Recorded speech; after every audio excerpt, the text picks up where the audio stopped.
सुदूरपश्चिम प्रदेशका आन्तरिक मामिला तथा कानून मन्त्री पृथ्वी बहादुर सिंहको सवारी दुर्घटनामा निधन भएको छ। बझाङको केदारसिंह गाउँपालिकाको धारछडामा भएको जीव दुर्घटनामा पर्नुभएका मन्त्री सिंहको बाँके स्थित कोहलपुर मेडिकल कलेजमा उपचारका क्रममा अपराह्न निधन भएको इलाका प्रहरी कार्यालय कोहलपुरका प्रहरी नायब परीक्षक सुन्दर तिवारीले जानकारी दिनुभयो। तिवारीका अनुसार मन्त्री सिंहलाई दुर्घटनास्थलबाट थप उपचारका लागि कोहलपुर मेडिकल कलेजमा लगिएको थियो। मन्त्री सिंहसँगै जीप चालक धर्मराज जोशी र प्रहरी सहायक हवलदार दीपक भण्डारीलाई पनि उपचारका लागि नेपालगञ्ज लगिएको इलाका इन्चार्ज तिवारीले जानकारी दिनुभयो। दुर्घटनामा घाइते हुनुभएका मन्त्री सिंहकी पत्नी अमृता र भाउजू पर्ने जया देवीको भने उपचारका लागि प्राथमिक स्वास्थ्य केन्द्र ल्याउँदै गर्दा बाटोमै मृत्यु भएको बझाङका प्रहरी नायब परीक्षक जागेश्वर भण्डारीले जानकारी दिनुभयो। प्रदेश मन्त्री सिंह चढेको सुदूरपश्चिम प्रदेशको 1001 ज 48 नम्बरको जीप डडेलधुराबाट बझाङ सदरमुकाम चैनपुर जाने क्रममा केदारसिंह गाउँपालिकाको धारछेडामा सडकबाट झण्डै 50 मिटर तल कालङ्गा नदीमा खसेको थियो। विनियोजन विधेयक अन्तर्गत अर्थ, शहरी विकास, खानेपानी मन्त्रालय र श्रम मन्त्रालय अन्तर्गतका विभिन्न शीर्षकमा 7 जना सांसदले खर्च कटौतीको प्रस्ताव पेश गरेका छन्। मंगलबार प्रतिनिधि सभा बैठकमा उक्त मन्त्रालयमाथिको विनियोजन विधेयकका विभिन्न शीर्षकमाथि सांसदहरू डाक्टर स्वर्णिम वाग्ले, प्रेम सुवाल, ठाकुर प्रसाद गैरे, प्रभु शाह लगायतले खर्च कटौतीको प्रस्ताव राख्नु भएको हो। खर्च कटौतीको प्रस्ताव राख्दै सांसद डाक्टर स्वर्णिम वाग्लेले आर्थिक सुधारको नेतृत्व गर्न आवश्यक तयारी नभएको, आर्थिक सम्भावना भएका क्षेत्रमा उल्लेख्य कदम नचालिएको बताउनुभयो। उहाँले बजेटका सिद्धान्त र प्राथमिकता तथा नीति तथा कार्यक्रममा उल्लेख भएका कार्यक्रम विनियोजन विधेयकसँग नमिलेको उल्लेख गर्नुभयो। वाग्लेले आर्थिक सुशासन तथा स्वच्छ नियमनको जगमा गतिशील र प्रतिस्पर्धात्मक अर्थतन्त्र बनाउन विश्वसनीय आधार नभएको धारणा राख्नुभयो। एउटा आर्थिक सुधारको नेतृत्व गर्न आवश्यक संस्थागत अभिमुखीकरण र तयारी नभएको मेरो दलिल छ।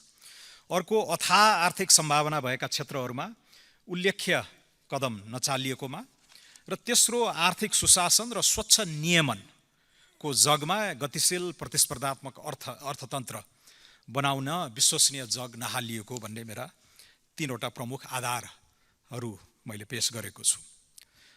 अब सर्वप्रथम यो आर्थिक सुधारको नेतृत्व गर्न आवश्यक नीतिगत र संस्थागत अभिमुखीकरण नभएको मेरो दलिललाई पुष्टि गर्न चाहिँ मैले यो वार्षिक कार्यक्रम, अर्थ मन्त्रालयको वार्षिक कार्यक्रम नै केलाएँ।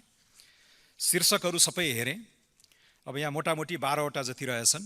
अब ऋण असुली न्यायाधिकरणदेखि लिएर महालेखा नियन्त्रक, निवृत्ति भरण, भन्सार कार्यालयहरू, आन्तरिक राजस्व विभागका कुराहरू, सार्वजनिक वित्त व्यवस्थापन इत्यादिहरू छन्। र एउटा अलिकति पुँजीगत खर्च हुने चाहिँ मिलेनियम च्यालेन्ज अकाउन्ट, विकास समिति अन्तर्गतका केही ट्रान्समिसन लाइन, मेरै जिल्ला तनहुँबाट न्यू दमौलीबाट न्यू बुटवलसम्म पुग्ने प्रसारण लाइनबारे चाहिँ केही उल्लेख्य पुँजीगत खर्चहरू रहेछन्। अरू शीर्षकहरू चाहिँ 48 सालदेखिकै निरन्तरता जस्तो हुनलाई ब्युरोक्रेसीलाई मेन्टेन गर्ने हिसाबले हो।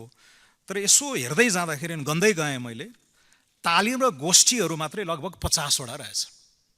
अब यो 12-15 करोड अङ्क पनि हेर्दाखेरि 12-15 करोडको यो चिया बिस्कुटवाला तालिमहरूले चाहिँ हामीलाई कहाँ पुर्याउँछ, कति अगाडि लान्छ भन्ने कुरा असाध्यै महत्त्वपूर्ण छ। किनकि यो खासै बजेटको भाषणमा अलिकति शुद्धाशुद्धि, मिठास, बान्की सबै मिलाएर ल्याउने गरिन्छ, मध्यरातसम्म लेखे पनि।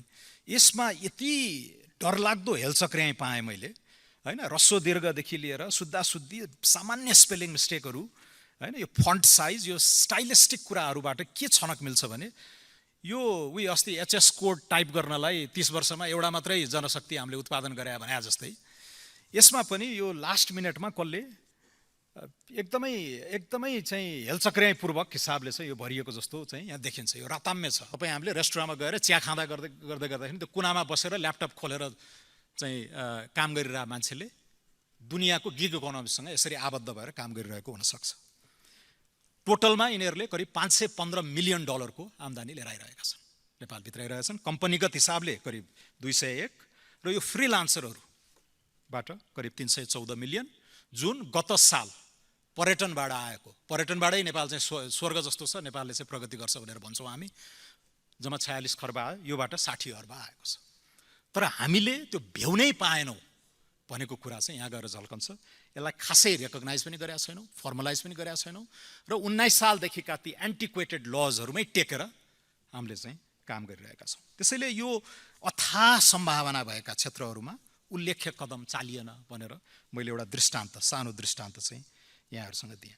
अर्को, अर्थ मन्त्रालयले मैले जाने बुझेसम्म in its heydays, in its glory days रिफर्मको लिड आफै गर्थ्यो र यो रिलक्टेन्ट मन्त्रालयहरूलाई घिसारेर भए पनि, डोर्याएर भए पनि चाहिँ रिफर्मको लिड गर्थ्यो।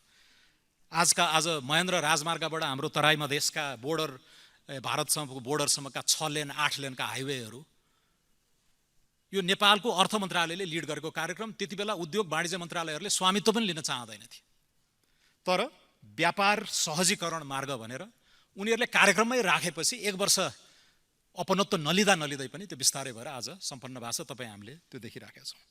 त्यस्तै सांसद ठाकुर प्रसाद गैरेले नागरिकको स्वस्थ खानेपानीको हक प्रत्याभूति गर्नका लागि महत्त्वपूर्ण आयोजनामा पर्याप्त बजेट विनियोजन गर्न नसकिएको बताउनुभयो। उहाँले खानेपानीका नाममा उपत्यकामा बढी बजेट प्रदान गरिने र अन्य जिल्लामा पर्याप्त बजेट नहुने देखिएको धारणा राख्नुभयो। आज हामीले चाहिँ खानेपानीको क्षेत्रमा तराईमा रहनुभएका जनताहरूले चाहिँ शुद्ध खानेपानी पाउने कुरामा अझै समस्या रहेका छन्। हामीले यो अहिले विनियोजित बजेटभित्र पनि मेलम्ची खानेपानी आयोजना र उपत्यकाको काममा चाहिँ पैसा बढी विनियोजन हुने र अन्य चाहिँ जिल्लाहरूले चाहिँ कम पैसा पाउने अर्को एउटा परिस्थिति पनि यसभित्र छ। स्वयं छुट्याइएको बजेटले मेलम्चीको पानीको कार्यक्रम सम्पन्न हुन सक्ने स्थिति छैन, त्यसलाई सुधार गर्न सक्ने सम्पन्न हुने स्थिति छैन। त्यसतर्फ पनि त्यो मेलम्ची खानेपानी पनि आयोजना पनि सम्पन्न नहुने, अरू चाहिँ ग्रामीण स्तरमा सञ्चालन भएका अरू चाहिँ ठुला र साना मजौला खानेपानी आयोजनाहरू पनि सम्पन्न नहुने, सम्पूर्ण कुरा चाहिँ निरन्तरताको रूपमा रहने र जनताले शुद्ध र नियमित खानेपानी पाउनुपर्ने उनको संवैधानिक मौलिक हक चाहिँ प्राप्त नगर्ने यो परिस्थितिलाई चाहिँ यो अहिलेको चाहिँ बजेटले, अहिलेको कार्यक्रमले सम्बोधन हुन सक्ने परिस्थिति छैन। त्यसकारणले यसलाई सुधार गर्नुपर्ने, यसलाई संशोधन गर्नुपर्ने आवश्यकता भएकोले म यो खर्च कटौतीको प्रस्ताव पेश गर्ने गरी उपस्थित भएको कुरा म यहाँहरूलाई दोहोऱ्याउन चाहन्छु। त्यस्तै सांसद प्रेम सुवालले चालु आर्थिक वर्षमा लक्ष्यको तुलनामा करिब 3 खर्ब न्यून राजस्व उठेको अहिलेको अवस्था रहेको बताउनुभयो। उहाँले राजस्व अनुसन्धानसँग सम्बन्धित मुद्दा फर्स्योटमा ढिलाइ भइरहेको यथार्थतालाई सरकारले स्वीकार्नुपर्ने र यस सम्बन्धी मुद्दा फर्स्योटलाई तीव्रता दिनुपर्ने उल्लेख गर्नुभयो। अर्थ मन्त्रालयको खर्च कटौतीको प्रस्ताव पेश गर्न चाहन्छु। अहिले यो चालु आर्थिक वर्षमा लक्षित भन्दा 3 खर्ब राजस्व नउठ्ने बाहिरिएको छ। म एउटा घटना, यो नमुना घटना म यहाँ राख्न चाहन्छु। यो अलि पुरानो हो। तेली सोनेराले सन् 2015 मै प्रधानमन्त्रीलाई एनसेल बिक्रीबारे पत्राचार गरेको र यसमा 3 प्रधानमन्त्री र 3 अर्थमन्त्री पर्नु भएको, महालेखालाई विषय नउठाउनु भनी दबाब दिइएको, राजस्व प्रशासन हाक्नेहरू नबोलेको, त्रुटिपूर्ण काम गरेको र अर्को एउटा उदाहरण मुक्तिश्रीको 4 अर्ब बढी, सिनर्जीको 3 अर्ब बढी लगायत 500 राजस्व फाइल छिनोफानो नभएको। यो बारे अर्थमन्त्रीजीले किन बोल्नु भएन? राजस्व कसरी उठ्छ? 3 खर्ब उठेको छैन त, 500 फाइल त उठाउनु पर्ने छ। मैले केही प्रतिनिधिमूलक राखेँ। र अर्को, चालु खर्च तत्काललाई 30% सीमित गर्ने र 5 वर्षभित्र यसलाई 20% सीमित गर्नुपर्ने हुन्छ। सरकारी कर्मचारीको नाउँमा खर्च धेरै गर्नु भएन, बरु महँगी नियन्त्रण गर्नुपर्छ। विदेशी मुद्रा आर्जन गर्न युवालाई वैदेशिक रोजगारीको नाउँमा सस्तो ज्यामी बन्न पठाउने होइन, नेपालमै आन्तरिक उत्पादन बढाउने र निर्यात बढाएर विदेशी मुद्रा आर्जन गर्ने हो। अब युवालाई पठाएर विदेशी मुद्रा, गाई बस्तु भैँसी पठाउने हो? मान्छेलाई त्यसरी पठाउन पाइन्छ? प्रविधि ल्याएर यहाँ काम दिनु पर्यो नि, जग्गा जमिन सब बाँझो। सरकारलाई यति पनि थाहा छैन, मन्त्रीजीलाई यो त थाहा हुनुपर्ने हो। र अर्को, अर्थमन्त्रीजीले म नुवाकोटको भएकोले यहाँ धेरै बजेट परेको छ बटाउनु भएको देशको ढुकुटीमा लुट जस्तै हो। यो भनाइ फिर्ता लिनुपर्छ। नुवाकोटका जनतालाई आवश्यक क्षेत्रमा बजेट राख्नुपर्छ। त्यस्तै देशका अन्य जिल्लामा पनि बजेट राख्नुपर्ने विषयमा अर्थमन्त्रीले नुवाकोटको म भनेर यसरी बोल्न मिल्दैन। त्यस्तै सांसद प्रभु शाहले आगामी आर्थिक वर्षको बजेटमा रोजगारी सृजना गर्ने कुनै योजना तथा कार्यक्रम आउन नसकेकाले खर्च कटौतीको प्रस्ताव राखेको बताउनुभयो। त्यस्तै सांसद जुली कुमारी महतोले नेपाल भित्रिने रेमिट्यान्सलाई उत्पादनशील क्षेत्रमा लगाउन नसकेको धारणा राख्नुभयो।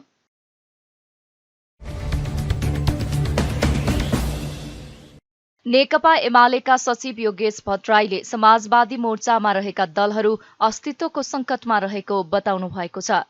मंगलबार संसद भवन नयाँ बानेश्वरमा संचारकर्मीसँग कुरा गर्दै समाजवादी मोर्चा बनाएका माओवादी जसपा लगायतका दलहरू अस्तित्वको संकटमा रहेको भट्टराईले बताउनु भएको हो। कांग्रेस र एमालेसँग नमिल्ने हो भने माओवादी 5 देखि 8 सीट र नेकपा समाजवादी 0 सीटमा आउने अवस्था रहने उहाँले बताउनुभयो। उहाँले समाजवादी मोर्चाको कुनै औचित्य नरहेको भन्दै संविधान बनाउने र संविधान च्यात्ने एकै ठाउँ रहेकाले धेरै दिन नटिक्ने तर्क गर्नुभयो। भट्टराईले मोर्चा विगतको इतिहास बताएर गर्व गर्ने प्रौढहरूको क्लब भएको बताउनुभयो। अब समाजवादको धारणाप्रति नै उहाँहरूको एकरूपता छ त।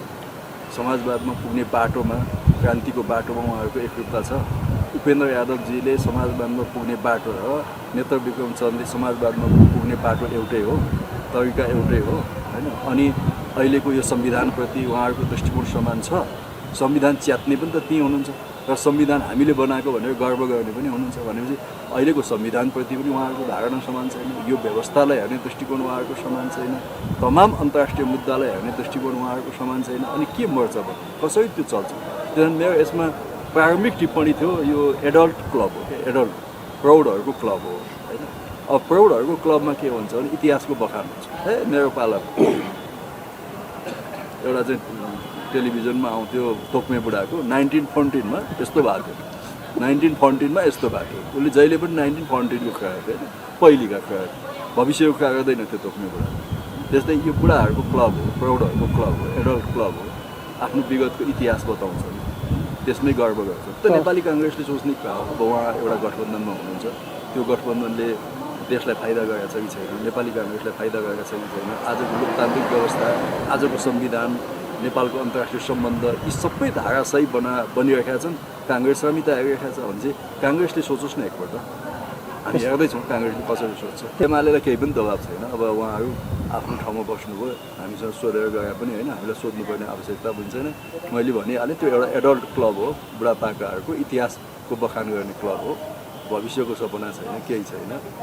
अब सबै दलहरू अस्तित्वको सङ्कटमा छ। समाजवादी मोर्चा बनाएका दलहरू सबै, माओवादी आफै अस्तित्वको सङ्कटमा छ। यदि कङ्ग्रेस र एमालेसँग नमिल्ने भने ऊ 32 सिटबाट एकदमै तल एकैचोटि 5 सिटमा झर्ने हो। यदि काङ्ग्रेससँग तर अरू दलसँग नमिल्ने हो भने समाजवादी 0 सिटमा आउने हो प्रत्यक्ष निर्वाचनमा। उपेन्द्र यादवजीको समर्थन मधेसमा तीव्र गतिमा क्षयीकरणमा छ, खस्किँदैछ। आज मधेसमा एमाले पहिलो पार्टी हो, उपेन्द्रजीको पार्टी तेस्रो मात्रै हो भनेपछि उहाँको बेस नै भत्किरहेको छ मधेसमा हैन। अब नेत्र विक्रम चन्दजी यो व्यवस्था नै ध्वंस गर्नुपर्छ भनेर हिँड्ने मान्छे हो भने चाहिँ त्यो मोर्चाको के अर्थ छ? उहाँले समाजवादी मोर्चालाई नियालिरहेको भन्दै मोर्चाका कारण एमालेलाई कुनै दबाव नभएको उल्लेख गर्नुभयो।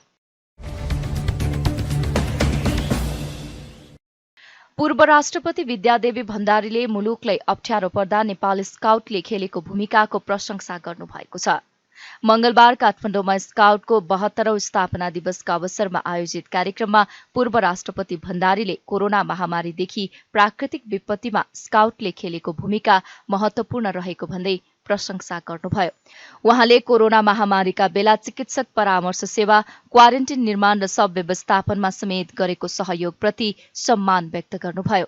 साथै प्रदेशमा दक्ष विपद व्यवस्थापन टोली गठन भई विपद प्रतिकार्यमा परिचालन भएको जानकारी पाउँदा हर्ष लागेको उहाँले बताउनुभयो। कोभिड-19 को महामारी नियन्त्रणमा पनि नेपाल स्काउटले उल्लेखनीय भूमिका खेलेको छ।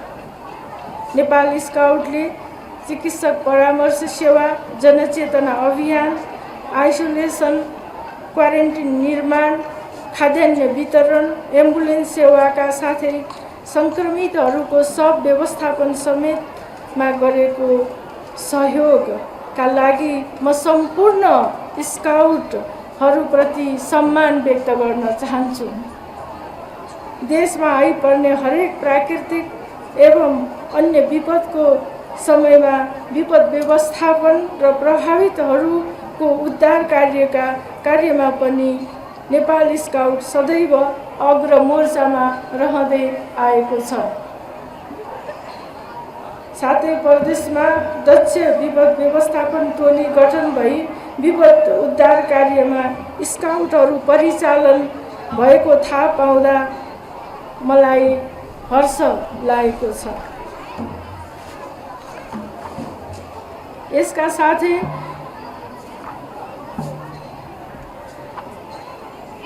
लागू पदार्थ दुर्व्यसन विरुद्धको अभियानमा युवा स्काउटलाई परिचालित गर्ने जस्ता कार्यले हाम्रो समाजमा कलङ्कको रूपमा रहेको लागू पदार्थ दुर्व्यसनबाट युवाहरूलाई अलग राख्न मद्दत पुग्नेमा म विश्वस्त छु।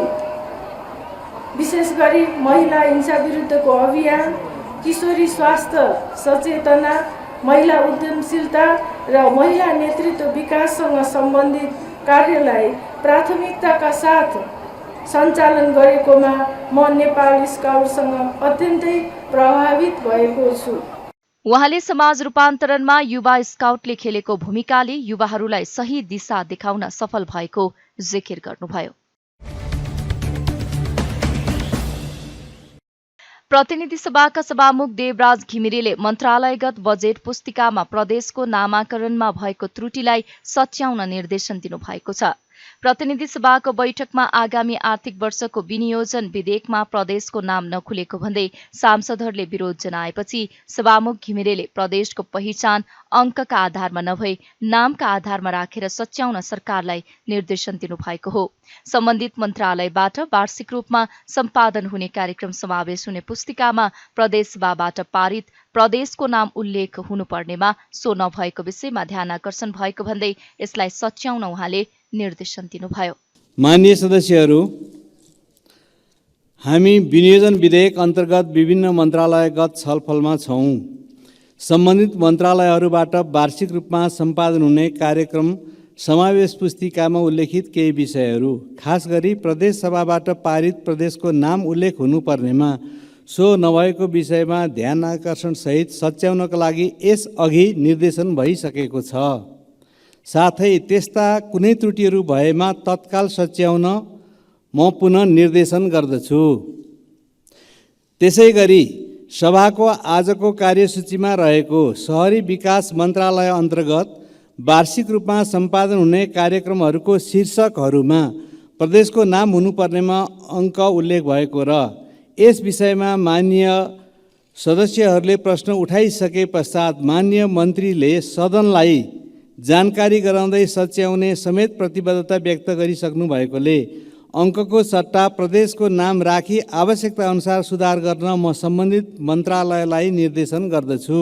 त्यसअघि प्रतिनिधि सभाको मंगलबार नै बसेको पहिलो बैठकमा प्रदेशको नामको स्थानमा अङ्क राखिएको भन्दै केही सांसदहरूले विरोध जनाएका थिए। त्यसपछि बैठक 15 मिनेटका लागि स्थगित भएको थियो।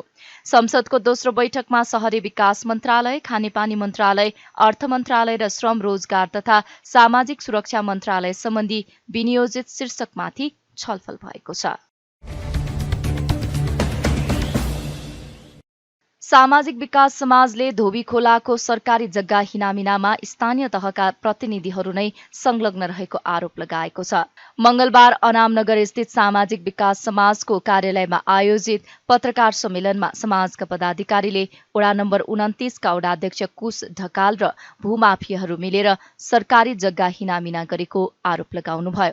त्यस्तै सामाजिक विकास समाजका महासचिव रक्षा बहादुर रैका मगरले काठमाडौँ महानगरपालिकाका 29 वडाका वडाध्यक्ष ढकालले पदीय हैसियतको दुरूपयोग गरी भ्रष्टाचारजन्य कार्य गरेको उल्लेख गर्नुभयो। नक्कली गुठियार र मोही खडा गरी धोबी खोलाको 12 रोपनी भन्दा बढी सरकारी जग्गा बिक्री गर्ने योजना बनाएको भन्दै उक्त घटनाको सम्बन्धमा तत्काल छानबिन गर्न आवश्यक रहेको उहाँले बताउनुभयो। सामाजिक विकास समाजले मुद्दा लडेर भूमाफियाबाट फिर्ता गरेको उक्त सरकारी जग्गाहरूमध्ये समाजको पहलमा विधिसम्मत ढङ्गले विभिन्न सरकारी निकायबाट बजेट विनियोजन गराई केहीमा हरियाली पार्क, केहीमा खेल मैदानहरू, केहीमा मन्दिरहरू, मठ मन्दिरहरू, केहीमा सामुदायिक भवन बनाई स्थानीय समुदायको हितमा प्रयोग गर्दै आइरहेका छौँ। यहाँहरूले अहिले पछि पनि फिल्ड भिजिट गर्न सक्नुहुनेछ।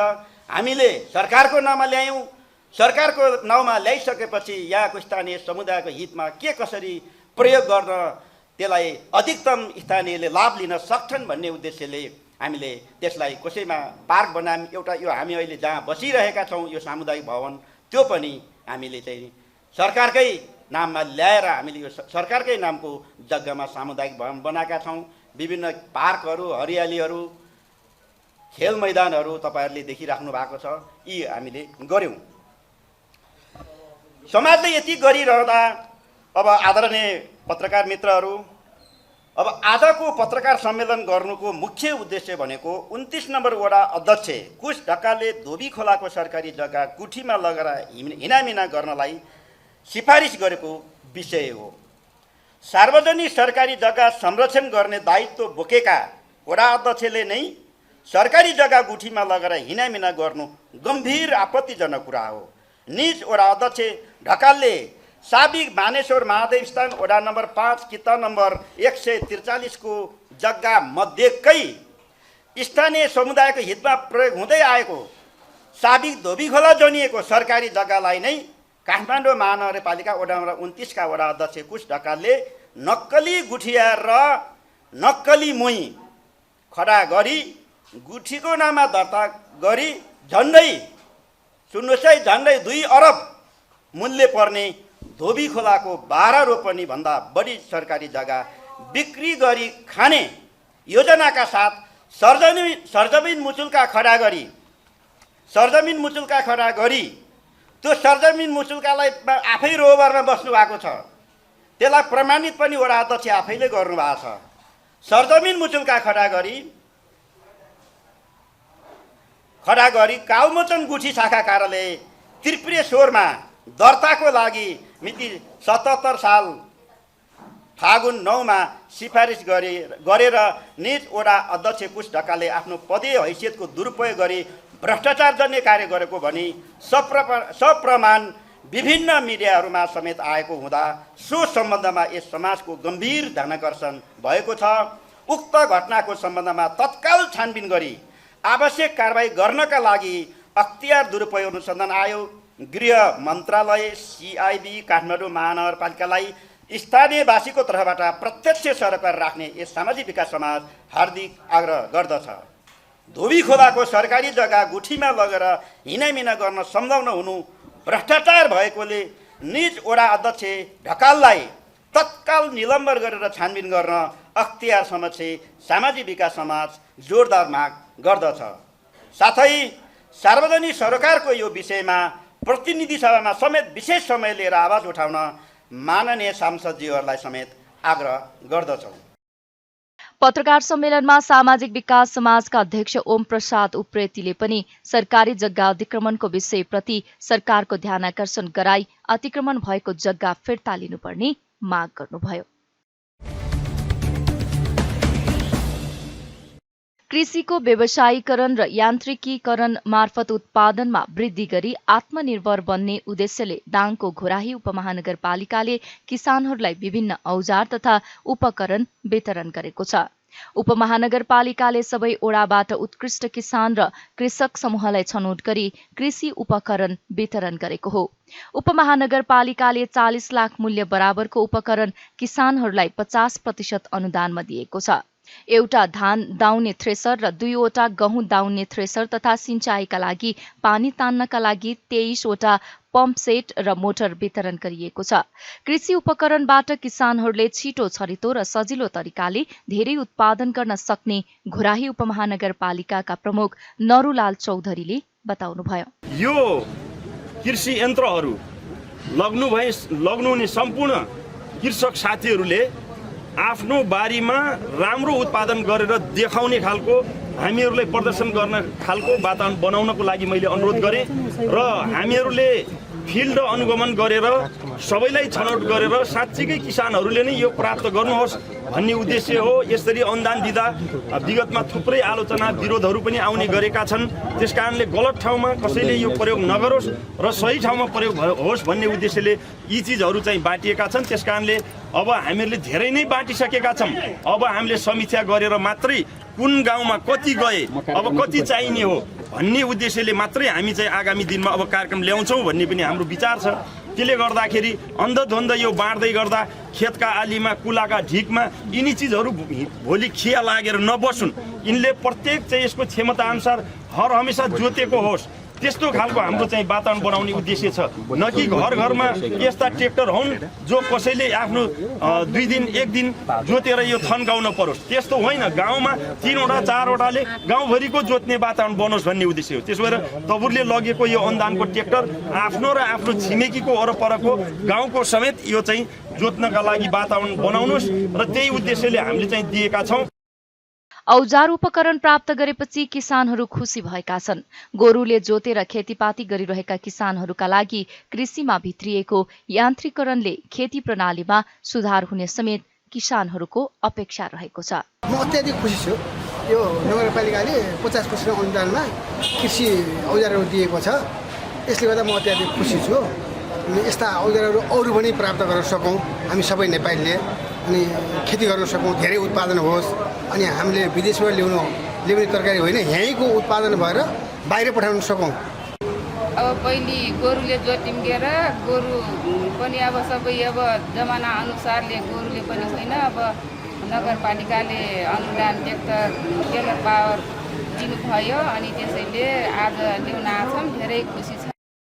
घोराही उपमहानगरपालिकाले कृषिमा यान्त्रिकीकरण ल्याउने अभियान अन्तर्गत पछिल्लो 4 वर्षमा 168 जना किसानलाई विभिन्न औजार तथा उपकरण वितरण गरिसकिएको छ।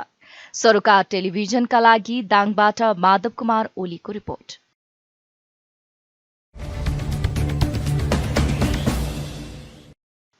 शहरी विकास मन्त्रालयको बजेट सम्बन्धी पुस्तिकामा प्रदेशको नामाङ्कन नगरिएको भन्दै नेकपा एमाले विरोध जनाएपछि प्रतिनिधिसभा बैठक स्थगित भएको छ। मंगलबार प्रतिनिधिसभा बैठकमा कार्यसूचीमा रहेको शहरी विकास मन्त्रालय अन्तर्गतको विभिन्न शीर्षकमाथिको छलफल सुरु गर्ने क्रममा एमालेका सांसद सूर्य थापाले उक्त मन्त्रालयको बजेट सम्बन्धी पुस्तिकामा प्रदेशको नामाङ्कन नगरिएको भन्दै छलफलको कार्यसूचीबाट हटाउन माग गर्नुभएको थियो। थापाले आपत्ति जनाएपछि शहरी विकास मन्त्री सीता गुरुङले मन्त्रालयको बजेट पुस्तिकामा त्रुटि भएको भए सच्याइने बताए पनि एमालेका सांसदहरूले सचिएर आएपछि मात्रै छलफल गर्नुपर्ने अडान राखेका थिए।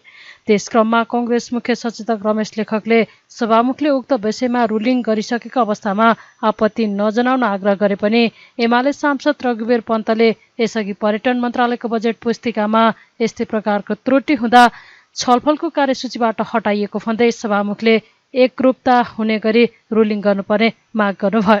त्यसपछि सभामुख देवराज घिमिरेले बैठक 15 मिनटका लागि स्थगित भएको जानकारी गराउनु भएको थियो।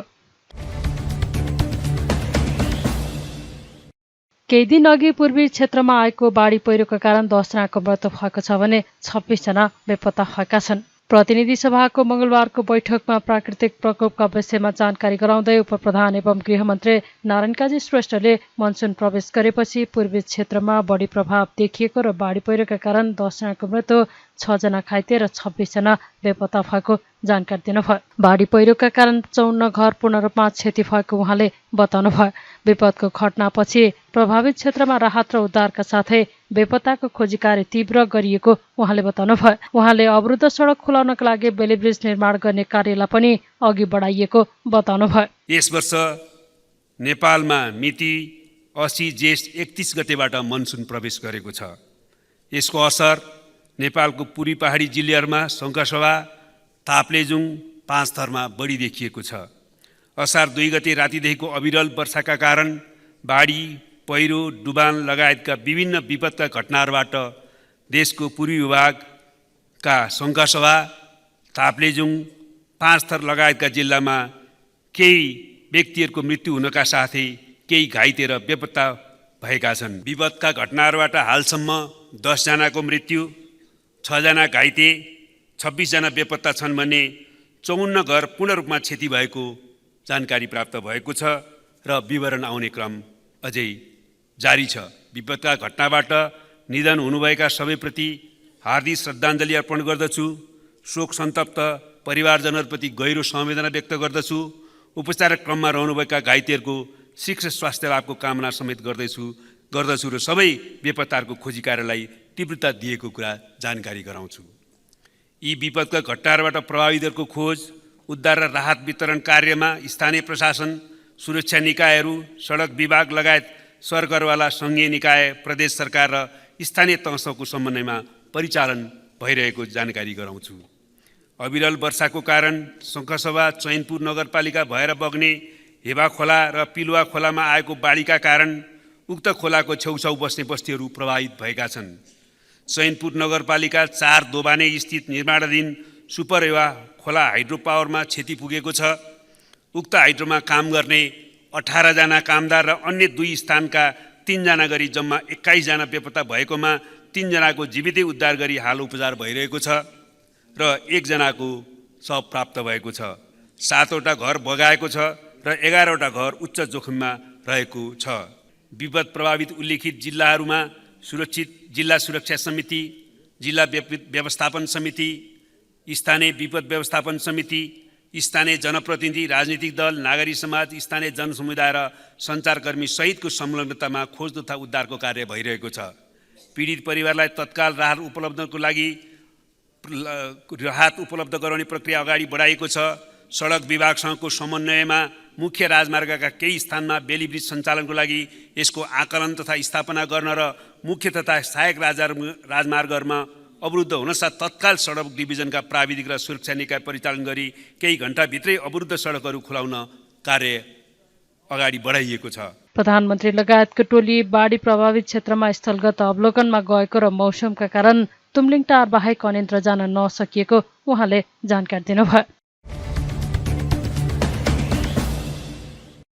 प्रतिनिधि सभा अन्तर्गतको अर्थ समितिले ब्रोकर लाइसेन्स प्रक्रिया अगाडि बढाउन निर्देशन दिएको छ। सिंहदरबारमा मंगलबार बसेको समिति बैठकले ब्रोकर लाइसेन्स प्रक्रिया सुचारू गर्न अर्थ मन्त्रालय मार्फत धितोपत्र बोर्ड र नेपाल स्टक एक्सचेन्जलाई निर्देशन दिने निर्णय गरेको हो। यसअघि ब्रोकर लाइसेन्स वितरण प्रक्रिया रोक्न निर्देशन दिएको समितिले बोर्डसँग छलफल गरेपछि प्रक्रिया अगाडि बढाउन निर्देशन दिएको हो। समिति सभापति सन्तोष चालिसेले यस विषयमा देखिएका अस्पष्टता हटेकाले प्रक्रिया अगाडि बढाउन निर्देशन दिएको बताउनुभयो। बैठकले धितोपत्र दलाल र व्यापारीलाई मापदण्ड पुगेको अवस्थामा मात्रै अनुमति पत्र दिनका लागि अर्थ मन्त्रालय मार्फत धितोपत्र बोर्ड र नेपाल स्टक एक्सचेन्जलाई निर्देशन दिने निर्णय भएको चालिसेले बताउनुभयो। इजाजत प्रक्रिया सुचारू गर्न अर्थ मन्त्रालय मार्फत नेपाल धितोपत्र बोर्ड र नेपाल स्टक एक्सचेन्जलाई निर्देशन दिने मेन चाहिने एजेन्डा हेरे हुन्छ। किनभने हामीले यही विषयमा छलफल गऱ्यौँ, यही विषयमा अस्ति हामीले पत्राचार गऱ्यौँ।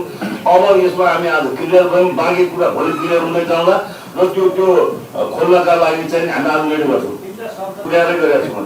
अब दोस्रो निर्णयमा धितोपत्र दलाल तथा धितोपत्र व्यापारीलाई अनुमति पत्र दिँदा मापदण्ड पुगेको विषयमा अनुमति पत्र दिने निकायलाई सतर्क हुन अर्थ मन्त्रालय मार्फत धितोपत्र बोर्ड र नेपाल स्टक एक्सचेन्जलाई निर्देशन दिने। अब यसबाट त भन्नु नपर्ला, नियम पुर्याएर त्यहाँ चाहिँ सतर्क गरेर काम गर्नु भनिसकेपछि त्यहाँ सबै पर्न आउँछन् सर। बैठकमा धितोपत्र बोर्डका अध्यक्ष रमेश हमालले तोकिएको मापदण्ड र प्रक्रिया पूरा गरेकालाई अनुमति दिने जानकारी दिनुभयो। अनुमति पत्र दिने निर्णय व्यक्तिगत नभई सञ्चालक समितिको भएको भन्दै पारदर्शितालाई ध्यानमा राखिएको उहाँले बताउनुभयो।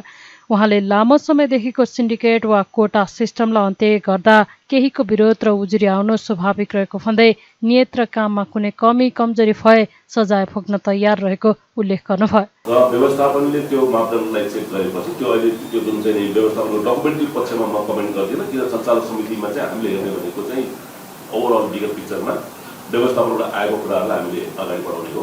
अहिले व्यवस्थापन साथीहरूको लागि क्लियर गरिदिनुहुन्छ, हजुरहरूलाई डिटेलमा 2-3 दिनमा क्लियर गर्नुहुन्छ, तर म मुख्य प्रक्रियामा गएँ। त्यसकारण बाँकी जुन साथीहरूको जुन निवेदकहरूको प्रक्रिया छ त्यो त उहाँहरूको दायित्व छ। नियमले हामीलाई सबै दायित्व दिएको छ, उहाँहरूको आफ्नो दायित्व पुरा गरेपछि उहाँले पूर्वाधार पुरा गरेको हामीलाई सूचित गरेपछि उहाँलाई पनि न्याय त्यसले पाउने हो, कसैलाई पनि अन्याय भने सबैले पाउने हो। जहाँसम्म कुरा मान्य अघि हाम्रो सांसद बेदमणि चौधरीले उठाउनु भएको थियो, असाध्यै सान्दर्भिक उठाउनु भएको थियो, जस्तो यो 3 वर्ष त्यो सबै सांसदजीहरू उठाउनु भएको छ, सबैको मैले सहमति देखेँ। सबै मान्य सांसदजीहरूको 3 वर्षको समिति किन राखियो, यत्रो ठुलो पुँजी किन राखियो भन्ने कुरा मैले आफैले मेरो ओपनिङ स्टेटमा भनेको थिएँ। पुँजी बढी नै छ, म आफूलाई पनि लागेको छ पुँजी चाहिँ चाहिने भन्दा बढी पुँजी राखेको हो। त्यो राख्नुको नियत मैले अरूहरूलाई प्रश्न पारेको थिएँ। र हाम्रो धितोपत्र बोर्डको सञ्चालक समितिले इन्डोर्स गरेर पठाएको जुन डकुमेन्ट दस्तावेज हो यहाँलाई हामी दिन सक्छौँ, त्यो डकुमेन्टमा ठ्याक्कै त्यही नै थियो प्रस्ताव। हामीले हरेक श्रावण खोल्ने 3 वर्ष पुग्नुपर्ने भन्ने प्रस्ताव नै थियो र निवेदनको प्रक्रिया पनि निवेदन चाहिँ नेप्सेमा दिनुपर्ने, नेप्सेले छानबिन गर्नुपर्ने भन्ने कुरा थियो। त्यहाँ पछि विधायक समितिमा हाम्रो छलफल बिना, हामीलाई जानकारी बिना डकुमेन्टमा संशोधन भएर क्याबिनेटले पास गरेको कुरामा हामीले कुनै पनि हाम्रो त्यो कार्यक्षेत्रमा पर्दैन। तर यदि माननीय सांसदजीहरूको साथ र त्यस्तो यो सहयोग रह्यो भने यो जुन चाहिँ नि अहिले एडजस्टमेन्ट हामीले गर्नुपर्ने छ त्यसमा हामी गर्न तत्पर छौँ। यो हाम्रै प्लान, हाम्रो ओरिजिनल प्लान नै हो, हामी त्यो गर्न चाहन्छौँ। र यो डकुमेन्टको ट्रान्सपेरेन्सीको बारेमा र अघि एउटा असाध्यै सान्दर्भिक कुरा चाहिँ हाम्रो माननीय सूर्य थापाजीले गर्नु भएको थियो। हाम्रो सांसदले यो रातारात किन गरियो, असल 2 गते किन गरियो भन्ने कुरा गर्नु भएको थियो। मैले त्यसलाई प्रश्न पारेँ र प्राइभेट कम्पनी किन आयो भन्ने कुरा अलिकति उहाँले चाहिँ त्यो ब्रोकरको र स्टक एक्सचेन्जको त्यो दुईटामा चाहिँ त्यो मिक्स भएको थियो। म त्यसलाई प्रश्न पार्थ्यौँ। हामीले एकीकृत निर्देशिका जारी गरेपछि सर्टेन समयमा 30 दिनको भित्रमा चाहिँ हामीले निवेदन आह्वान गर्नुपर्छ भन्ने हाम्रो बाध्यात्मक नियमावलीमा व्यवस्था छ। हामीले त्यतिखेर चाहिँ चुनाव छ, यो छ भनेर हेर्ने अवस्था हुँदैन। हामीले नियमावली पालना गर्नुपर्छ। हामीले गर्न सक्ने भनेको के हो भने ट्रान्सपेरेन्सी र फेयरनेस एकाउन्टेबिलिटीलाई मेन्टेन गर्नलाई हाम्रा प्रणाली के छन् त्यो हेर्नु पऱ्यो। हामीले पहिलोपल्ट नेपालको सार्वजनिक निकायको लाइसेन्सिङ प्रक्रियामा हेल्प डेस्क बनाएको छौँ। कसैको पनि निवेदन चाहिँ रिजेक्ट नहोस् भनेर हामीले हेल्प डेस्क बनाएका छौँ। बैठकमा समिति सदस्यहरूले ऐन र नियममा टेकेर हुने राम्रो कामको सधैँ समर्थन रहने भन्दै विवादित विषयमा स्पष्टताका साथ अघि बढ्नुपर्ने धारणा राखेका थिए। बोर्डका काम कारबाहीहरू पारदर्शिताका साथ अघि बढाउनु पर्नेमा उनीहरूले जोड दिएका थिए। परराष्ट्र मन्त्री एनपी साउथले भारतीय संसदमा रहेको नक्सामा नेपाली भूमि समेटेको विषयमा भारतीय पक्षसम्म छलफल गर्न नयाँ दिल्ली स्थित नेपाली दूतावासलाई निर्देशन दिइसकेको जानकारी दिनुभएको छ। मंगलबार सिंहदरबारमा बसेको प्रतिनिधिसभा अन्तर्गतको अन्तर्राष्ट्रिय सम्बन्ध र पर्यटन समिति बैठकमा मन्त्री साउथले भारतका प्रवक्ता र विदेश मन्त्रीले समेत यस विषयमा बोलिसकेको अवस्थामा पुनः भारतीय पक्षसँग छलफल गरी रिपोर्ट गर्न दूतावासलाई निर्देशन दिइसकेको जानकारी दिनुभएको हो। नक्सामा सम्राट अशोकको समयमा साम्राज्यको फैलावट जनाइएको भनेर लेखिएको र उक्त विषय राजनीतिक नरहेको भनेर आधिकारिक रूपमा भारतीय विदेश मन्त्रीबाट प्रतिक्रिया आइसकेको मन्त्री साउथले बताउनुभयो। उहाँले नेपालको नक्साका बारेमा आफूहरू स्पष्ट रहेको, नेपालको नक्सा के हो भन्ने विषय संविधानमा नै उल्लेख भएकाले आफ्नै नक्सालाई विवाद बनाइराख्नु उचित नहुने धारणा राख्नुभयो। त्यस्तै मन्त्री साउथले नेपाल भारत प्रबुद्ध व्यक्ति समूह इपिजीको प्रतिवेदन बुझ्न नेपाल सरकार तयार रहेको भन्दै भारतले बुझ्ने नबुझ्ने विषयमा सरकारका तर्फबाट दबाब दिन नमिल्ने तर्क गर्नुभयो। म्युरलको बारेमा चाहिँ कुरा भएको छ। अब यसमा हामी आफ्नो नक्साका बारेमा स्पष्ट छौँ। नेपालको नक्सा के हो भन्ने कुरा हामीले 2017 साल असार 4 गते संविधानमै दोस्रो संशोधन गरेर, त्यो पनि सर्वसम्मतिले दोस्रो संशोधन गरेर नयाँ नक्सालाई समेटेर संविधानको अनुसूची 3 मा नेपालको निशाना छाप आद्यवधिक गरिएको तथ्य चाहिँ सबै यहाँहरूको जानकारीमा छ। त्यसकारण हामीले आफ्नै नक्सालाई हमेशा विवादग्रस्त बनाइराख्नु या त्यसमा नेपालकै अफिसियल पोजिसनमा भएका मान्छेको रात दिन चाहिँ नक्साका बारेमा धारणा के हो भनेर सोधिराख्नु मलाई चाहिँ यो त्यो सोधिराख्नु आवश्यक छ जस्तो लाग्दैन। नक्साका बारेमा संसदले पास गरेको छ, संविधानमा संशोधन गरेको छ र अनुसूचीमा त्यसलाई निशाना छाप लगाएपछि हाम्रो प्रतिबद्धता सबै नेपालीहरूको सरकारदेखि जनतासम्मको प्रतिबद्धता त्यसमा स्पष्ट रूपमा रहिआएको छ। अब नवनिर्मित भारतीय संसद भवनमा राखिएको म्युरलमा सम्राट अशोकको समयमा उनको साम्राज्यको फैलावट जनाइएको भनी सो म्युरलको क्याप्सनमा लेखिएको र यो राजनैतिक विषय नरहेको भनी भारत सरकारका तर्फबाट आधिकारिक धारणा समेत त्यहाँका विदेश मन्त्रीबाट आइसकेको व्यवहार समेत म सम्मानित समितिलाई अवगत गराउन चाहन्छु। र अब यसमा कहिलेकाहीँ यसो मसँग पनि जोडिएर होइन जानकारी छ छैन भन्ने बारेमा इन्टरभ्यूमा केही कुरा बोल्यो भनेर केही माननीय सदस्यजीहरूले भन्दाखेरि म एउटा कुरा के आग्रह गर्न चाहन्छु भने र हामीले चाहिँ यस विषयमा यो म्युरलको बारेमा भारतीय पक्षसँग कुरा गरी प्रतिवेदन पठाउन हुन नयाँ दिल्ली स्थित नेपाली राजदूतावासलाई निर्देशन पनि गरिसकेको कुरा पनि म चाहिँ यो समितिलाई स्पष्ट गर्न चाहन्छु। तर एउटा कुरा म चाहिँ यहाँहरूसँग एउटा आग्रह के गर्न चाहन्छु भने दुई देशको संवेदनशील सम्बन्ध त्यसमा पनि एउटा देशको प्रधानमन्त्रीको भिजिटको पूर्व सन्ध्यामा परराष्ट्र मन्त्रीले बोल्दाखेरि बोलेको अभिव्यक्तिले त्यो भ्रमण र दुई देशको सम्बन्धका बारेमा पूर्ण जानकारी नलिकन आधिकारिक जानकारी नलिकन प्रतिक्रिया दिनु त्यति परिपक्व हुँदैन। त्यसकारण त्यो चित्र राख्दाखेरि त्यसको व्याख्या सम्बन्धित देशले गरेपछि मात्रै नेपालले चाहिँ यसका बारेमा धारणा बनाउँछ भन्ने कुरा चाहिँ मैले बोलेको हुँ। अब यसैलाई लिएर अब सानो पार्टलाई बजाइराखेर चाहिँ धेरै चाहिँ ट्विटर र चाहिँ फेसबुकमा चाहिँ यो कुरा आयो। त्यसमा पनि मैले भनेकै छु फेसबुकमा आएको कुराका आधारमा मात्रै मैले चाहिँ अहिले केही भन्न मिल्दैन। म चाहिँ आधिकारिक जानकारी प्राप्त भइसकेपछि मात्रै त्यो भारतले नै गर्ला भनेको छु। भारतले परराष्ट्र सचिव प्रवक्ता भारतको प्रवक्ताले पनि त्यसको बारेमा बोलेका छन् र भारतीय विदेश मन्त्रीले पनि चाहिँ बोल्नु भएको छ र त्यसको बारेमा के परिस्थिति हो भनेर छलफल गरेर रिपोर्ट गर्नुहोस् भनेर निर्देशन दिइसकेको कुरो पनि म चाहिँ यहाँहरूसँग स्पष्ट गर्न चाहन्छु। दुई देशका प्रबुद्धहरूले चाहिँ त्यसमा सर्वसम्मतिले दस्तखत गरेका छन्। नेपाल सरकार चाहिँ त्यसका बारेमा बिल्कुल सकारात्मक छ। हामी जुनसुकै बेला पनि उहाँले बुझाउन चाहनुहुन्छ हामी बुझ्न तयार छौँ। तर अब अर्को देशलाई तपाईँले चाहिँ यति गते यति बजे यो बेलामा चाहिँ बुझ भनेर डेडलाइन दिने कुरो चाहिँ अर्को सरकारले गर्न चाहिँ गाह्रो हुन्छ। त्यसकारण चाहिँ सम्बन्धित देशसँग पहिले पनि सरकारहरू यो धेरै पहिले तयार भएको यो रिपोर्ट हो। यो सम्बन्धित सरकारहरू पनि नेपाल भारत भ्रमण भइरहेको छ। यो सिलसिलामा उहाँहरूले पनि जिम्मेवार मन्त्रीहरू पनि जानुभएको छ, प्रधानमन्त्री पनि जानुभएको छ। उहाँहरूले छलफल गर्नुभएको होला। उताबाट के जवाफ आयो भन्ने बारेमा उहाँहरूसँग पनि यसो बुझ्न सकिन्छ। यो चाहिँ छलफलको कुरा छ। तर हाम्रो चाहिँ के कुरा हुन्छ, हाम्रो सरकारको अफिसियल स्ट्यान्ड के हो भने त्यो हामी बुझ्न चाहन्छौँ नेपालको सरकारको तर्फबाट। उहाँले प्रधानमन्त्रीको भारत भ्रमण सफल रहेको र नेपाल भारत सम्बन्धलाई नयाँ उचाइमा पुर्याउने गरी सहमति र सम्झौता भएको दावी गर्नुभयो।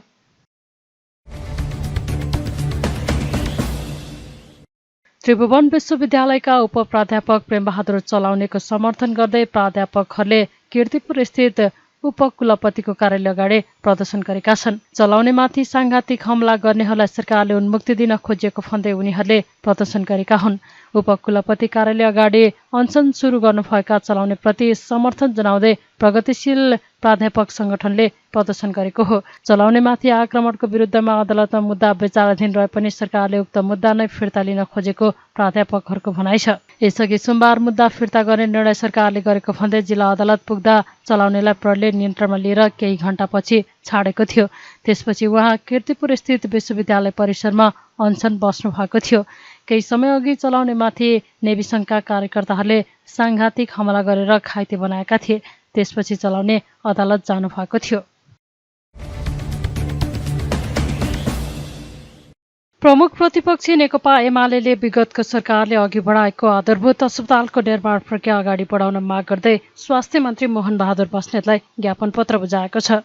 मंगलबार एमाले स्वास्थ्य तथा जनसङ्ख्या विभागका प्रमुख कृष्ण गोपाल नेतृत्वको टोलीले विगतको सरकारले 396 स्थानमा आधारभूत अस्पतालको शिलान्यास गरे पनि अहिले बजेटका अभावका कारण निर्माणले गति लिन नसकेको भन्दै निर्माण प्रक्रिया अगाडि बढाउन माग गर्दै स्वास्थ्य मन्त्री बस्नेतलाई ज्ञापन पत्र बुझाएको हो। त्यस्तै एमाले संघीय स्वास्थ्य सेवा ऐन तत्काल ल्याउनु पर्ने तथा जनस्वास्थ्य सेवा ऐन 2075 र जनस्वास्थ्य सेवा नियमावली 2077 को पूर्ण कार्यान्वयन लगायतका 11 बुँदे माग अघि सारेको छ। ज्ञापन पत्र बुझाउँदै एमाले स्वास्थ्य तथा जनसङ्ख्या विभागका प्रमुख कृष्ण गोपाल श्रेष्ठले स्वास्थ्य सेवामा देखिएका समस्या समाधान गर्दै स्वास्थ्य कर्मीलाई देशमै काम गर्ने वातावरण बनाउनु पर्ने धारणा राख्नुभयो।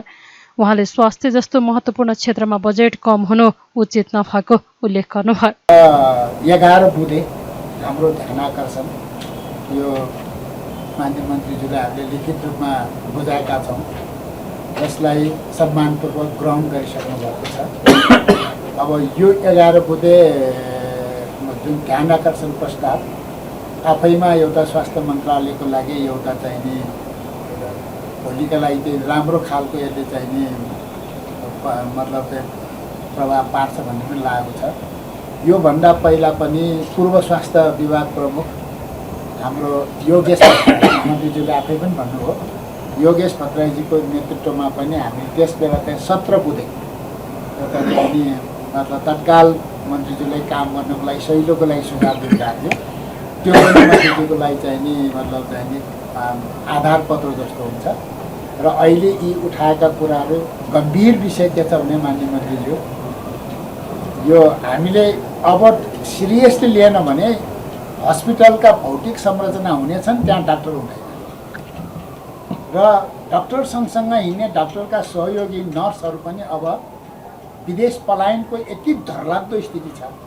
यसलाई हामीले चाहिँ डाक्टरहरूलाई नै विशेष मतलब आकर्षण दिएर, विशेष प्रिभिलेज दिएर, विशेष महत्त्व दिएर डाक्टरहरूलाई सुविधा मतलब व्यवस्थापन गर्दै नर्सहरूलाई पनि एउटा चाहिँ विदेश होइन स्वदेशमै आफ्नै मुलुकको सेवा गर्नको लागि उनीहरूलाई यहाँ रहन प्रेरणा दिने एउटा खालि नीतिगत एउटा चाहिँ ढङ्गले पनि हामीले अगाडि बढ्नुपर्ने आवश्यकता छ। र अब स्वास्थ्य र चाहिने शिक्षा भनेको चिज आफैमा एकदम महत्त्वपूर्ण एउटा चाहिने क्षेत्र हो। अब यसमा माननीय मन्त्रीज्यूलाई पनि अप्ठ्यारो छ। यसपालि यस्तो महत्त्वपूर्ण चाहिने मन्त्रालय चुनौतीपूर्ण स्थितिमा मन्त्रालय सम्हाल्न आउनु भएको छ, बजेट स्वाटै कटाइदिएको छ। ज्ञापन पत्र बुझ्दै स्वास्थ्य मन्त्री बस्नेतले स्वास्थ्य सम्बन्धी विषयमा आएका सुझावहरू महत्त्वपूर्ण रहेको भन्दै यसलाई आवश्यक छलफल गरेर कार्यान्वयनमा लैजाने प्रतिबद्धता जनाउनुभयो। उहाँले स्वास्थ्य बीमालाई थप प्रभावकारी बनाइने, सबै जनतालाई सहज रूपमा स्वास्थ्य उपचारको व्यवस्था गर्न ध्यान केन्द्रित गरेको उल्लेख गर्नुभयो। स्वास्थ्य मन्त्रालयको इतिहासमा आजसम्म गरिएका चाहिँ कार्यक्रमहरूमा यो जनताको पक्षमा, जनताको अधिकारको पक्षमा, स्वास्थ्य क्षेत्रको पक्षमा र चाहिँ हाम्रो नियम कानुन र संविधानलाई कार्यान्वयन गर्ने पक्षमा यो सबैभन्दा ठुलो बोल्ड निर्णय हो भन्ने मलाई लाग्छ। त्यसैले यो निर्णयको सबैतिरता यो चाहिँ हामीलाई चाहिँ उत्साहित गरेको छ, प्रशंसा भएको छ, तारिफ भएको छ।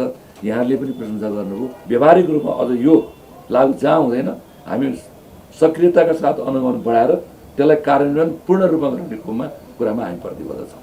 म यो विश्वास दिलाउन चाहन्छु। र अर्को कुरा चाहिँ यो 1 लाखको सुविधाका बारेमा र बिमा व्यवस्थित गराउने बारेमा कुरा उठेको छ। यो बिमा चाहिँ मैले भन्ने पनि गरेको छु, बिमा बुझिया मान्छे भेट्यो, स्वास्थ्य बुझिया मान्छे नहुने, स्वास्थ्य बुझिया मान्छे हेऱ्यो भेट्यो, बिमा बुझिया नहुने, सँगै यो दुइटै बुझिया मान्छे पाइन्छ भनेर खोजिरहेको छु। यो वास्तवमा यसलाई लुकाउनु पर्ने कुरै छैन। यो अलि भद्रगोलै भएको छ। यसले जनतामा विश्वास वृद्धि गर्न सकेको छैन र अर्को यो जुन रेसियोमा यो वृद्धि गर्दै जानुपर्ने हो त्यसका लागि बजेट 1 पैसा थपिया पनि छैन। पुरानै अवस्थाको बजेट हो यो। तर यति हुँदा पनि यो बजेटभित्र रहेर कसरी यसलाई व्यवस्थापन गर्न सकिन्छ, जनमुखी बनाउन सकिन्छ, ट्रान्सपेरेन्ट गर्न सकिन्छ र अस्पतालहरूले पनि फेरि यो प्रेस्क्रिप्सन चाहिँ गलत किसिमको बनाइदिएर बिमा सुविधा लिनेको नाउँमा जति पाउने त्यति पैसा किन खर्च नगराउने भन्ने किसिमको चाहिँ क्रियाकलाप पनि बढेको देखिएको कारणले पनि यसमा अलिकति अन्यल बढेको छ। यसलाई व्यवस्थित गर्ने विषयमा हामी छलफल गरिरहेका छौँ। एमाले दरबन्दी अनुसारको जनशक्ति व्यवस्था गर्नुपर्ने, महामारीजन्य रोगहरूको रोकथाम तथा नियन्त्रणको पूर्व तयारी गर्नुपर्ने लगायतका विषयमा सरकारको ध्यानाकर्षण गराएको छ। सञ्चार तथा सूचना प्रविधि मन्त्री रेखा शर्माले अनलाइन क्षेत्र सम्बन्धी कानुनको निर्माण नहुनु यस क्षेत्रको सबैभन्दा ठूलो चुनौती भएको बताउनु भएको छ। मंगलबार अनलाइन टेलिभिजनको अवसर र चुनौती विषयक अन्तर्संवादमा मन्त्री शर्माले अनलाइन क्षेत्रलाई पारदर्शी बनाउन सकियो भने फाइदा हुने विषयमा सरकार सचेत रहेको बताउनु भयो। उहाँले यस विषयमा आफू गम्भीरतापूर्वक लाग्ने प्रतिबद्धता पनि जनाउनु भयो। मन्त्री शर्माले सामाजिक सञ्जाल जीवनको लागि अति आवश्यक विषय भएको हुनाले यसको प्रयोगका विषयमा सचेतनामूलक कार्यक्रमहरू चलाउन पनि आवश्यक रहेको धारणा राख्नुभयो। हामी समावेशी लोकतान्त्रिक गणतन्त्रमा छौँ र यो गणतन्त्र किन भन्दाखेरिमा गणतन्त्रसँग यो राजनीतिक परिवर्तनसँग सँगसँगै जोडिएको महत्त्वपूर्ण विषय के हो भने अभिव्यक्तिको स्वतन्त्रता पनि हो। यो लोकतन्त्र र गणतन्त्रको साथै सुन्दर पक्ष पनि हो। सम्भवतः यही कुरामा हाम्रो स्वार्थ मिल्यो। राजनीतिक स्वतन्त्रता र अभिव्यक्तिको स्वतन्त्रतासँग स्वार्थ मिल्या भएर होला हामी नेपालको राजनीतिक आन्दोलनमा यो सञ्चारकर्मी अथवा पत्रकारिता क्षेत्र र राजनीतिक क्षेत्र सँगसँगै जस्तो अगाडि छ। किनभने सञ्चार क्षेत्रले अभिव्यक्तिक स्वतन्त्रता खोज्यो, हामी राजनीतिक स्वतन्त्रता खोज्यौँ र हाम्रो त्यो राजनीतिक स्वतन्त्रता र अभिव्यक्तिक स्वतन्त्रता सँगसँगै यो जोडिएर आयो। त्यसकारण हामी सँगसँगै छौँ भन्ने मलाई लाग्छ र जे उपलब्धि प्राप्त गरेका छौँ हामी सबैको यो सामूहिक प्रयत्न हो। सामूहिक प्रयत्नबाट हामी यो उपलब्धि हासिल गरेका छौँ र यहाँ आइसके पछाडि एउटा गन्तव्यमा पुगिसके पछाडि अब यहाँ गर्ने हामीले विकास, यहाँ गर्ने हाम्रा कामहरूमा पनि फेरि सहकार्य मैले जरुरी देखेको छु। त्यो के अर्थमा भने हाम्रो जसरी यो पछिल्लो समयमा सूचना र प्रविधिको क्षेत्रमा विकास भयो, सायदै नेपालमा सूचना र प्रविधिले पछिल्लो दशकमा जुन ढङ्गले विकास गर्यो अरू क्षेत्रको यति तीव्रताका साथ विकास भएको पनि छैन। हरेक क्षेत्रमा हेऱ्यौँ भने र अझ बढी सञ्चार क्षेत्रमा त यो सूचना र प्रविधिको यति धेरै तीव्रतम विकास हो कि हामी सबै यो सूचना र प्रविधिको विकास अगाडि यसका काम अगाडि हामी सबै कानुनदेखि लिएर हामी सबै पछाडि यस्तो अवस्था सिर्जना भएको छ। त्यसकारणले गर्दाखेरिमा यो संसारमा यो बन्ने सूचना प्रविधि प्रयोग हुने सूचना प्रविधिबाट हामी अछुत रहन पनि सक्दैनौँ, त्यो रहनु पनि हुँदैन। किनभने यसमा हामीलाई कम्पिटिसन गर्नु पनि छ, चाहे हाम्रा आय आर्जनका दृष्टिले होस्, चाहे राज्यको राजस्व बढाउने दृष्टिकोणले होस्, चाहे सूचना सञ्चारका दृष्टिकोणले होस्, हरेक क्षेत्रमा सूचना र प्रविधिले हामीलाई एक खाले डोराइरा जस्तो अवस्था छ। र अहिले पनि यहाँ पनि साथीहरूले कुरा उठाइरहँदाखेरिमा मलाई पनि के लाग्यो भने र हामी छलफल पनि गरिरहेका छौँ मन्त्रालयमा, हाम्रो दूरसञ्चार पार्टीको अध्यक्षहरू चाहिँ हामी छलफल पनि गर्छौँ र यो क्षेत्रमा आवश्यक कानुन अझै बन्न सकेन, अझै छैन। र यो खास गरेर यसलाई समेट्न पर्ने कानुन कुन हो भने एउटा त हाम्रो आम सञ्चार ऐन सम्बन्धी कानुनले समेट्नुपर्छ र बाँकी रहेको सबै के हो सूचना प्रविधि ऐनले समेट्नुपर्छ। यो दुईटै कानुन अझै हाम्रो तयारीमा हामी छौँ, तर यो फाइनल भइसकेको स्थिति होइन। अब त्यही समितिमा हुने साथीहरू, यहाँ सिन्सियर साथीहरू यहाँ हुनुहुन्छ। अब एउटा त हाम्रो सार्वजनिक प्रसारण ऐनको विधेयक समितिमा गएको छ, सम्भवतः छलफल गरेर त्यसलाई हामी राम्रो बनाउनेछौँ र अरू बाँकी ऐनहरू पनि अब जाने प्रक्रियामा छन्, अगाडि बढ्ने प्रक्रियामा छन्। हामीले यसलाई अगाडि बढाउन सक्दाखेरिमा यो क्षेत्रको जुन नियमनको चिन्ता चासो गर्नुभएको छ त्यो स्वतः हुनेछ जस्तो लाग्छ। र मलाई के लाग्छ भन्दा चाहिँ हरेक कुराको सकार र नकार पक्ष सबैको हुन्छ, चाहे त्यो सबै राजनीतिमा होस्, पत्रकारितामा होस्, अरू सामाजिक क्षेत्रमा होस्, सबै क्षेत्रमा नकार सकार हुन्छ। तर सकारभन्दा नकार बढी भयो भने त्यो नेगेटिभमा जान्छ, अनि नकारभन्दा सकार धेरै भयो भने त्यसलाई हामीले पोजिटिभ मान्छौँ। हामीले कानुन ड्राफ्ट गर्दा समितिमा गएर त्यसलाई फाइनल गर्दा संसदीय समितिमा गएर त्यसलाई फाइनल गर्दा पनि हाम्रा निम्ति महत्त्वपूर्ण सामग्री हुनेछन्, रेफरेन्स हुनेछन् तिनीहरू र हामी त्यसको आधारमा अगाडि बढ्नेछौँ भन्ने कुरा यहाँहरूको बिचमा राख्न चाहन्छु र यहाँहरूले राख्नुहुँदै थुप्रै समस्याका कुराहरू छन्। ती समस्याहरूलाई हामी गम्भीरतापूर्वक हेर्नेछौँ। त्यो कानुन निर्माण गर्दै गर्दाखेरिमा राज्यले सम्बोधन गर्दै गर्दाखेरिमा त्यसलाई हेर्नेछौँ भन्ने लाग्छ। र अरू कुराहरू जुन समस्याका कुराहरू राख्नु भएको छ र करका कुराहरू राख्नु भएको छ, यिनी विषयहरू जुन छन् अब हामी नेपालमा काम गर्दाखेरिमा नेपालकै कानुन नेपालकै नियमअनुसार चल्नै पर्ने हो। कुनै ठाउँमा तिर्छौँ भनेर यहाँ तिर्दा त्यसलाई दोहोरो मान्न भएन। नेपाल सरकारले नै 2 ठाउँ तिराउँछ भने चाहिँ त्यो दोहोरो हो, त्यो दोहोरो तिर्न हुँदैन। तर त्यसलाई समीक्षा गर्नुपर्छ, छलफल गर्नुपर्छ। अब यसलाई लाग्ने जुन हाम्रो एउटा जुन आय करको जुन छ हाम्रो यो मिडियामा मात्रै होइन, मैले देखेको समग्र आइसिटी क्षेत्रमा कि हामी विभिन्न खालको ठुल्ठुला सफ्टवेयर कम्पनीहरू चलाएका छौँ अनि हामी आउटसोर्सिङका काम गर्छौँ, विदेशका काम गर्छौँ। तिनको तर त्यो आयकर हाम्रोमा गणना भएको छैन कि हाम्रोमा त्यो आयकर देखिन्न। नदेखिसकेपछि के भयो भन्दाखेरि त्यो व्यक्तिको कमाइ पनि लिगल हुने भएन, राज्यले पनि त्यसलाई चिन्ने भएन। त्यसकारण त्यसको कसरी अगाडि बढाउने भन्ने विषयमा एउटा छलफल जरुरी छ। उहाँले विभिन्न छलफलका निष्कर्षले कानुन निर्माणको लागि महत्त्वपूर्ण आधार हुने बताउनुभयो।